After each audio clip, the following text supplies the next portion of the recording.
एक छोटे से गांव की एक साधारण सी लड़की थी, पर उसके भीतर खेल का एक जुनून शामिल था। उसे कबड्डी खेलना बहुत पसंद था।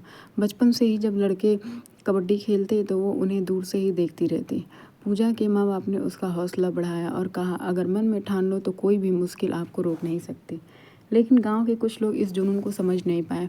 उन्हें लगता था कि कबड्डी केवल लड़कों का खेल है और एक लड़की का इसमें हिस्सा लेना अनुचित है। इसलिए गांव के बड़े बुजुर्ग और कुछ साथियों ने लगातार पूजा का मजाक उड़ाया।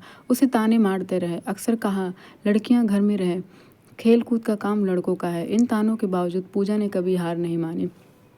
हर सुबह उठते ही पूजा खुद से वादा करती कि वह एक दिन साबित करेगी कि वह कबड्डी की बहुत अच्छी खिलाड़ी है। उसने गुप्त अभ्यास शुरू किया, कभी अकेले तो कभी कुछ सहायक दोस्तों के साथ। धीरे धीरे उसके हुनर की चमक गांव तक फैलने लगी, पर गांव के कुछ लोग अभी भी उसकी काबिलियत की कदर नहीं कर रहे थे। एक दिन गांव में एक कबड्डी प्रतियोगिता का आयोजन हुआ, जहां सभी युवा उत्सुकता से भाग लेने आए थे। गांव के मुखिया ने भी यह मानते हुए कहा कि लड़कियों को इस खेल में मौका नहीं देना चाहिए, लेकिन पूजा ने उस दिन ठान लिया कि वह अपने कौशल से सबको चकित कर देगी।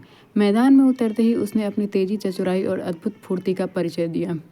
उसकी रग रग में, उसके जुनून में गर्मी दौड़ रही थी और उसने सभी मुश्किलों को मात दी।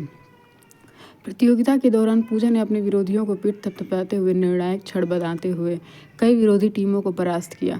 उसकी खेल की गहराई और आत्मविश्वास ने उस दिन गांव के कठोर नजरिए को बदल कर रख दिया। प्रतियोगिता के अंत में पूजा विजयी हुई और उसकी शानदार जीत यह संदेश दिया कि असली प्रतिभा को कोई रोक नहीं सकता। उस दिन से गांव के लोगों ने पूजा को सिर्फ एक कुशल कबड्डी खिलाड़ी के रूप में ही नहीं, बल्कि एक प्रेरणा के रूप में अपनाया। उसकी कहानी से यह सीख मिलती है कि समाज की पुरानी धारणाएं और ताने आपको रोक नहीं सकते, जब आपके पास अपनी मेहनत, जुनून और आत्मविश्वास है।